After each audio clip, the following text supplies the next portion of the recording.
Today's zine is chapter 5 of the book Anarchy Works. It's about crime, and the book itself was written by Peter Gelderloos. I think I said that right, hopefully. And it was a zine that I picked up at one of the local mutual aid slash daytime protests for Black lives and anti-police brutality. Those two kind of really go hand in hand, as we'll see more and more as we continue on our learning process, right? Okay, so one of the reasons I wanted to read this is because so many people have no idea what we talk about in our anarchist and anti-fascist gatherings, and they have a lot of ideas about what we talk about or what we think or what we kind of share amongst ourselves. Sorry, I'm gonna be thirsty. It's just the way it is. Um, I know so many people are confused, they don't really get it, and that's fine. So rather than trying to explain everything all at once or anything like that, I figured let's just start on some of the journey and I'll explain things as we go, I guess. So one of the biggest things right now to make sure that Black Lives Matter is that we abolish policing. So that's um, not specifically, this one isn't specifically, I don't think, about race or specifically like a BLM angle, but it's more of the anarchy angle. But I think it'll be really cool, and I think it'll be pretty easy to see how interwoven the two are. So we'll see how it goes, right? All right, so let's get into this. I'm gonna hold this up here because otherwise I'll be looking like way down here. And when I watched the replay of the little snippet I did before, it looked like I was sleeping or I had my eyes closed the whole time. I'm like, wait, that looks silly. Okay, so hang on. Everybody drinks sparkling water now, right? Bubbles, LaCroix, or Polar, or what's your favorite brand? I don't know. I don't know why, but it's so good. It's so good I'm literally spilling all over the place, so that's cool. Anarchy. Anarchy. Okay, so here we go. This is page 1. Prison is the institution that most concretely symbolizes domination. Anarchists wish to create a society that can protect itself and resolve internal problems without police, judges, or prisons. A society that does not view its problems in terms of good and evil, permitted and prohibited, law abiders and criminals. So I was going to hold it up and then I held it down because I'm a dork. Okay. One of the main questions we always get asked is this one: who will protect us without police? Right? We get it all the time. In our society, police benefit from a tremendous amount of hype, whether it's biased and fear mongering media coverage of crime or the flood of movies and television shows featuring cops as heroes and protectors. Yet, many people's experiences with police contrast starkly with this heavy handed propaganda. Wouldn't you know? In a hierarchical society, whom do police protect? Who has more to fear from crime? And who has more to fear from police? In some communities, the police are like an occupying force. Police and crime form the interlocking jaws of a trap that prevents people from escaping oppressive situations or rescuing their communities from violence, poverty, and fragmentation. Historically, police did not develop out of a social necessity to protect people from rising crime.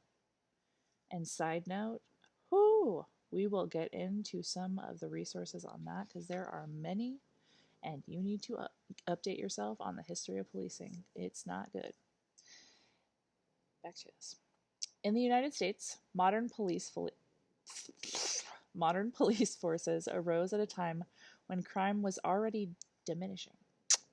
Rather, the institution of police emerged as a means to give the ruling class greater control over the population and expand the state's monopoly on the resolution of social conflict. This was not a response to crime or an attempt to solve it. Sorry. On the contrary, it coincided with the creation of new forms of crime. At the same time, police forces were being expanded and modernized. The ruling class began to criminalize predominantly lower class behaviors that had previously been acceptable, such as vagrancy, gambling, and public drunkenness. Those in, those in authority define criminal activity according to their own needs, then present their definitions as neutral and timeless. For example, many more people may be killed by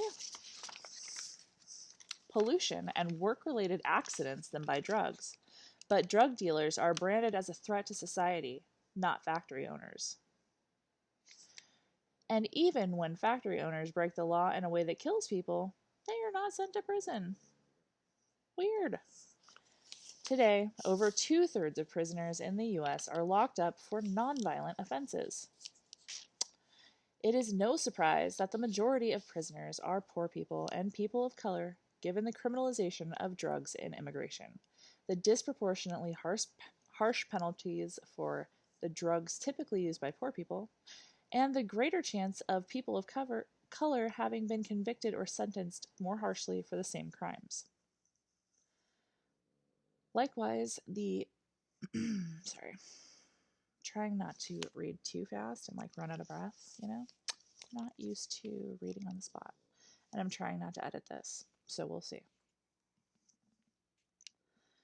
Likewise, the intense presence of militarized police in ghettos and poor neighborhoods is connected to the fact that crime stays high in those neighborhoods while rates of incarceration increase.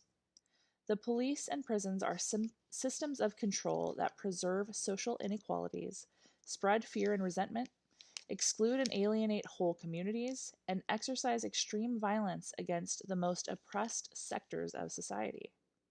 Those who can organize their own lives within their communities are better equipped to protect themselves.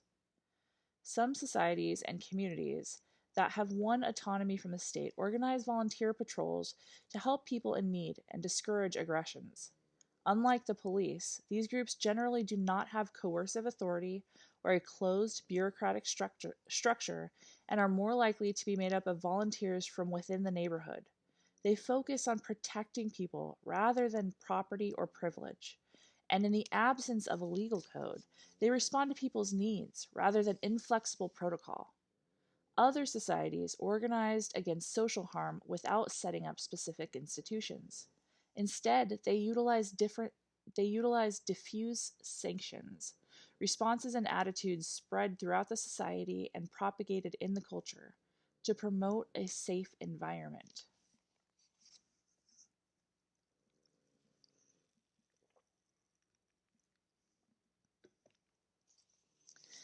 Anarchists take an entirely different view of the problems that authoritarian societies place within the framework of crime and punishment.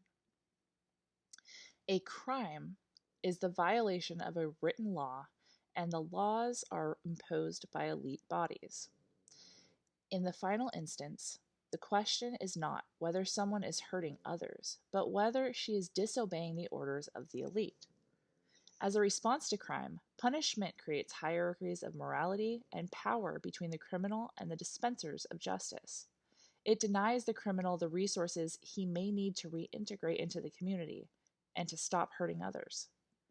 In an empowered society, like we always talk about America is, right? We're so powerful and we're empowered and we're so strong. We're the good guys. Sorry, tangent. In an empowered society, people do not need written laws. They have the power to determine whether someone is preventing them from fulfilling their needs and can call on their peers for help in resolving conflicts. In this view, the problem is not crime, but social harm. Actions such as assault and drunk driving that actually hurt other people. This paradigm does away with categories of victimless crime and reveals the absurdity of protecting the property rights of privileged people over the survival needs of others. The outrages typical of capital justice, such as arresting the hungry for stealing from the wealthy, would not be possible in a needs-based paradigm. During the February 1919 general strike in Seattle, workers took over the city. Commercially, Seattle was shut down, but the workers did not allow it to fall into disarray. On the contrary, they kept all vital services running, but organized by the workers without the management of bosses. The workers were the ones running the city every other day of the year anyway, and during the strike they proved that they knew how to conduct their work without managerial interference. They coordinated citywide organization through the General Strike Committee, made up of rank and file workers from every local union.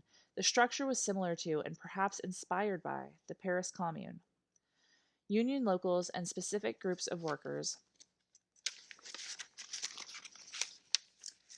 retained autonomy over their jobs without management or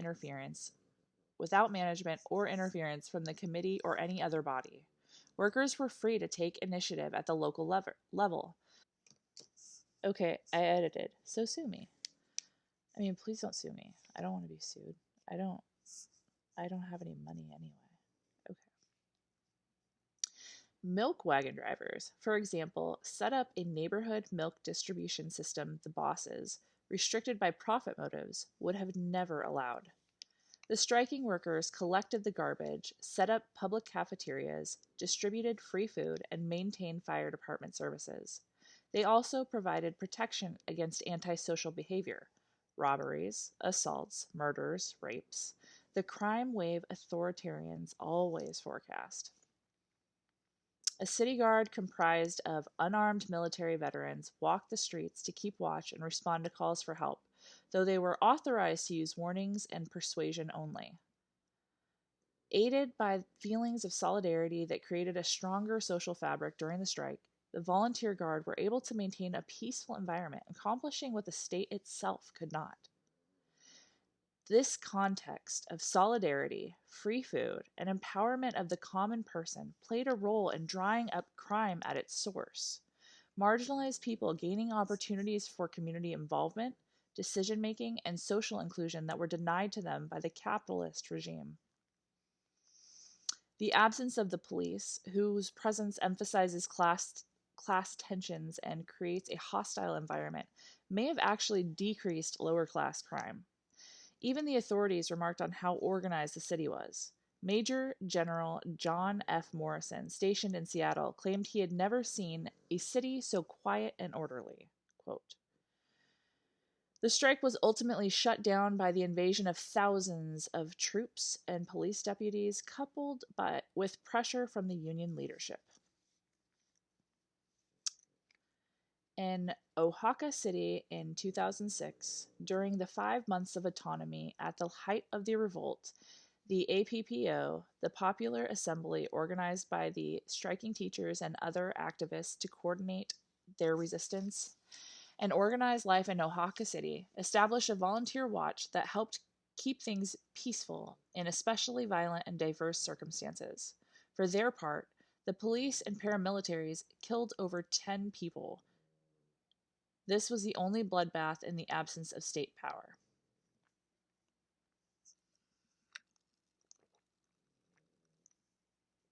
That's a weird way to say that. I'm sorry.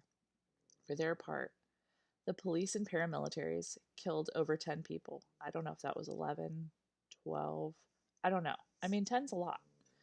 This was the only bloodbath, though, in the absence of state power. Okay. Now the sentence makes a little more sense to me. The popular movement in Oaxaca was able to maintain relative peace despite all the violence imposed by the state. They accomplished this by modifying an indigenous custom for the new situation. They use, okay, I'm going to guess on this. I'm going to say topiles, since it's Oaxaca is in Mexico, I think. Anyway, I'm sorry. I do not mean to be disrespectful. I'm going to say topiles, rotating watches that maintain security in indigenous communities. The teachers union already used topiles as security volunteers during the encampment before the APPO was formed, and the APPO quickly extended the practice as part of a security commission to protect the city against police and paramilitaries. A large part of the topiles' duty included occupying government buildings and defending barricades and occupations. This meant they often had to fight armed police and paramilitaries with nothing but rocks and firecrackers. That sounds so familiar, almost like what we've been doing, right? I mean, except most of the time, the police are just picking the rocks up from the bushes and saying that it was us. Okay, so this is like a subsection, so I'm guessing it's a quote from something else. So here we go. Some of the worst attacks happened in front of the occupied buildings. We were guarding the Secretary of the Economy building when we realized that somewhere inside the building there was a group of people preparing to attack us. We knocked on the door and no one responded. 5 minutes later, an armed group drove out from behind the building and started shooting at us. We tried to find cover, but we knew if we backed away, all the people at the barricade in front of the building, there must have been around 40 people, would be in serious danger. So we decided to hold our position and defend ourselves with rocks. They kept firing at us until their bullets ran out and drove away, because they saw we weren't going anywhere. Several of us were wounded. One guy took a bullet in the leg and another got shot in the back. Later, some reinforcements arrived, but the hit men had already retreated. We didn't have any guns. At the Office of the Economy, we defended ourselves with stones. As the time went on, we found ourselves under attack by gunfire more and more frequently, so we started making things to defend ourselves with. Firecrackers, homemade bottle rocket launchers, Molotov cocktails. All of us had something. And if we didn't have any of those things, we defended people with our bodies or bare hands. Okay, so that's the end of the quote. After such attacks, the Topiles would help take the wounded to the first aid centers. The security volunteers also responded to common crime. If someone was being robbed or assaulted, the neighbors would raise the alarm and the neighborhood Topiles would come. If the assailant was on drugs, he would be tied up in the central plaza for the night and the next day made to pick up garbage or perform another type of community service. Different people had different ideas on what long-term solutions to institute, and as the rebellion in Oaxaca was politically very diverse, not all these ideas were revolutionary, and some people wanted to hand robbers or assaulters over to the courts, though it was widely believed that the government released all lawbreakers and encouraged them to go back and commit more antisocial crimes. Sounds like the government's really for the people. Just saying. Ooh. Athens. So I'm going to guess on this one. I am less likely to be wrong because I don't know a lot about Greece or anything like that. So the history of Exarchia. I'm going to say. Here you go. Ready? I don't know if you can see it. Anyway, Exarchia. Exarchia.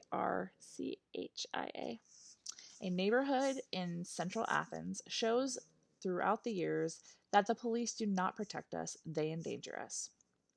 For years, Exarchia has been the stronghold of the anarchist movement and the counterculture. The neighborhood has protected itself from gentrification and policing through a variety of means.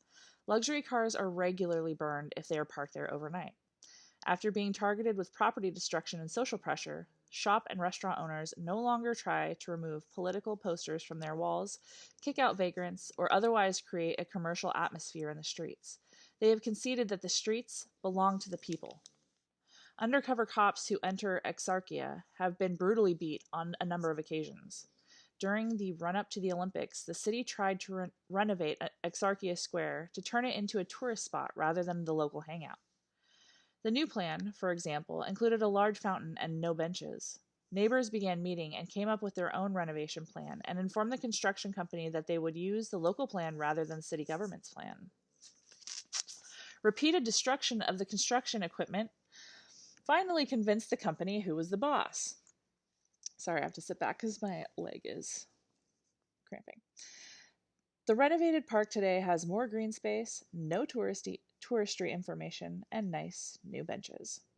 Attacks against police in Exarchia are frequent, and armed riot police are always stationed nearby. Over the past years, police have gone back and forth between trying to occupy Exarchia by force or by maintaining a guard around the borders of the neighborhood with armed groups of riot cops constantly ready for attack. At no point have the police been able to carry out normal policing activities. Police do not patrol the neighborhood on foot and rarely drive through. When they enter, they come prepared to fight and defend themselves. People spray graffiti and put up posters in broad daylight. It is to large extent It is to a large extent a lawless zone, and people commit crimes with an astonishing frequency and openness. However, it is not a dangerous neighborhood. The crimes of choice are political, or at least victimless, like smoking weed. It is safe to walk there alone at night, unless you're a cop. People in the streets are relaxed and friendly, and personal property faces no great threat, with the exception of luxury cars and the like. The police are not welcome here, and they are not needed here. It is exactly, and it is, and it is exactly in this situation that they demonstrate their true character. They are not an institution that responds to crime or social need. They are an institution that asserts social control. In past years, police tried to flood the area, and the anarchist movement in particular, with addictive drugs like heroin and. Oh, that's what I mean. Ah, I thought they meant flood as in like rush, bull rush. Okay, I get it. They're trying to flood the area with drugs. Okay, so let's try this one again. In past years, police tried to flood the area, and anarchist movements in particular, with addictive drugs like heroin, and they have directly encouraged junkies to hang out in Exarchia Square. It was up to anarchists and other neighbors to defend themselves from these forms of police violence and stop the spread of addictive drugs. Unable to break the rebellious spirit of the neighborhood, police have resorted to more aggressive tactics, taking on the characteristics of a military occupation. On December 6, 2008, this approach produced its inevitable conclusion when two cops shot a 15-year-old anarchist, Alexis Grigoropoulos, to death in the middle of Exarchia. Within a few hours, the counterattacks began, and for days the police throughout Greece were pummeled with clubs, rocks, Molotov cocktails, and in a couple of incidents, gunfire. The liberated zones of Athens and other Greek cities are expanding, and the police are afraid to evict these new occupations because the people have proven themselves to be stronger. Currently, I can't talk because I'm tired. Currently, the media is waging a campaign of fear, increasing coverage of antisocial crime and trying to conflate these crimes with the presence of autonomous areas. That doesn't sound familiar at all, does it? Crime is a tool of the state, used to scare people, isolate people, and make government seem necessary. But government is nothing but a protection racket. The state is a mafia that has won control over society, and the law is the codification of everything they have stolen from us. Okay, I need a drink. It's literally, seriously, just LaCroix.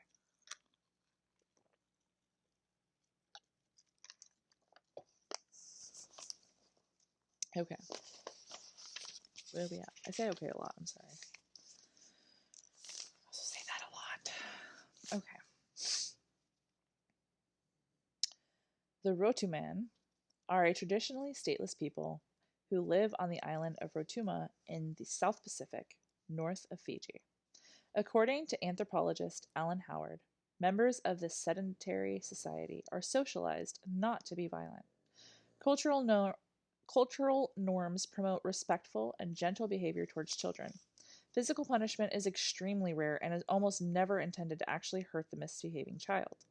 Instead, Rotuman children use shame instead of punishment, a strategy that raises children with a high degree of social sensitivity.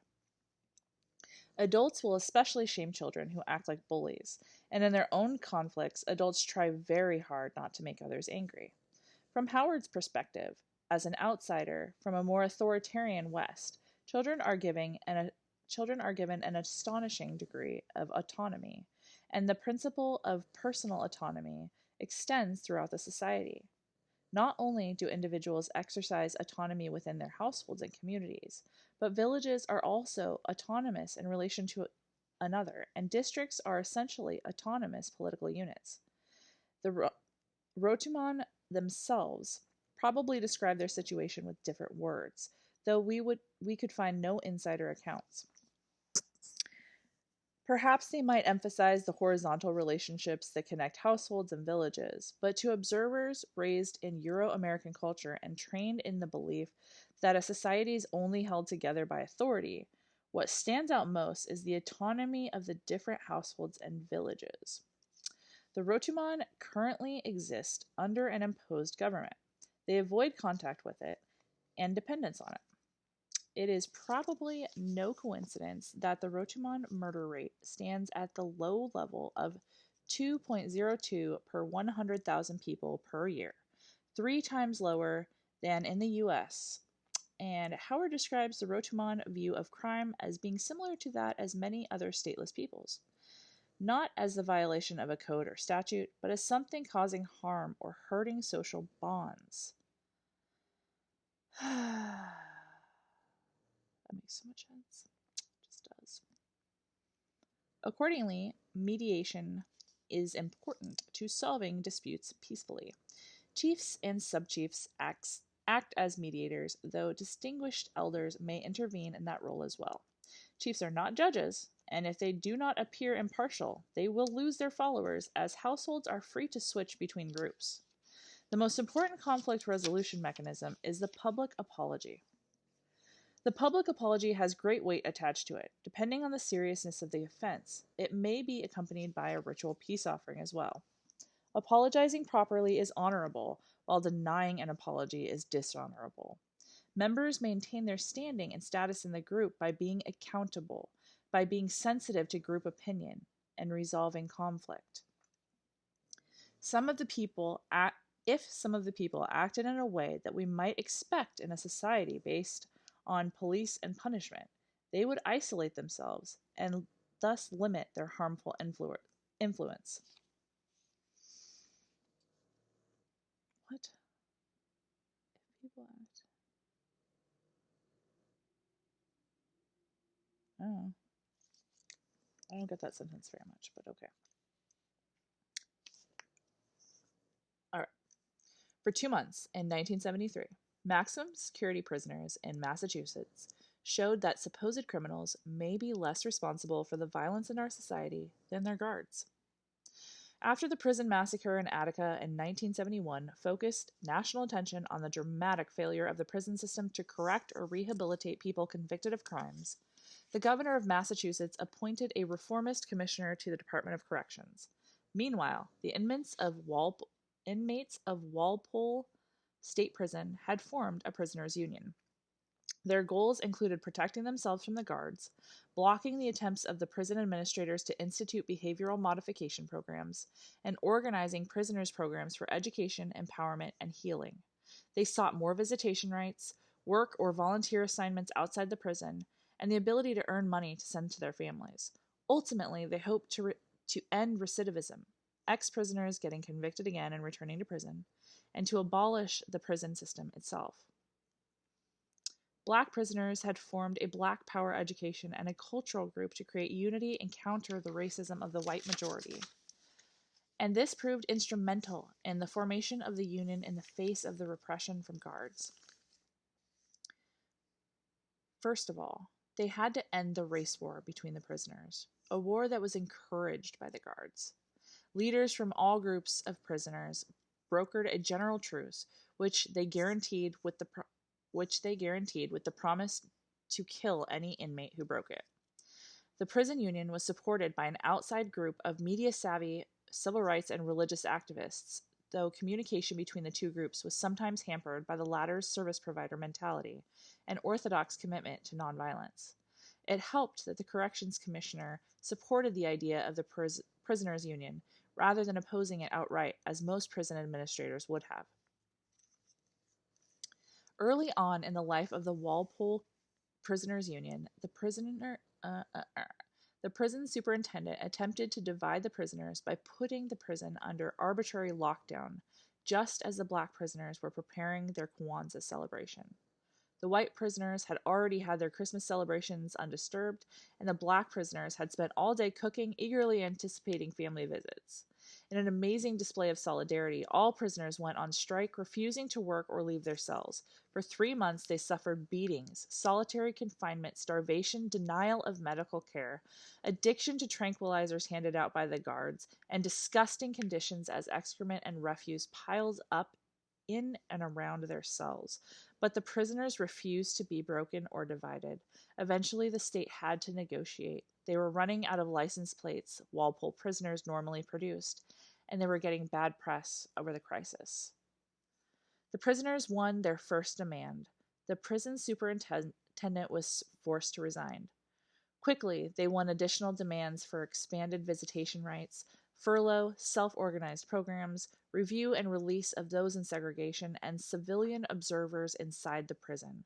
In exchange, they cleaned up the prison and brought what the guards never had: peace. In protest of their loss of control, the guards walked off the job. They thought this act would prove how necessary they were, but embarrassingly for them, it had the opposite effect. For 2 months, the prisoners ran the prison themselves. For much of that time, the guards were not present within the cell blocks, though state police controlled the prison perimeter to prevent escapes.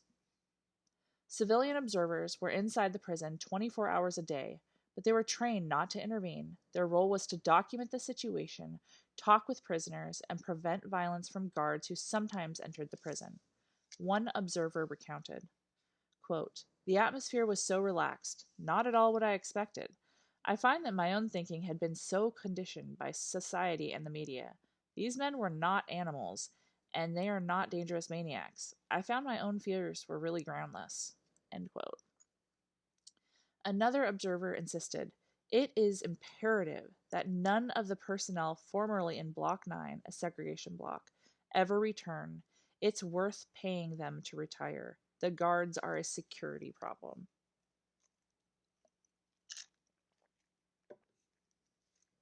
Get this. Walpole had been one of the most violent prisons in the country, but while the prisoners were in control, recidivism dropped dramatically and murders and rapes fell to 0. The prisoners had disproved 2 fundamental myths of the criminal justice system: that people who commit crimes should be isolated, and that they should be the recipients of enforced rehabilitation rather than the ones who control their own healing. The guards were eager to end this embarrassing experiment in prison abolition.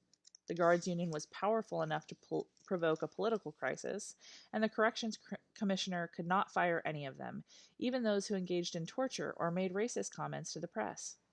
To keep his job, the commissioner had to bring the guards back into the prison, and he eventually sold out the prisoners.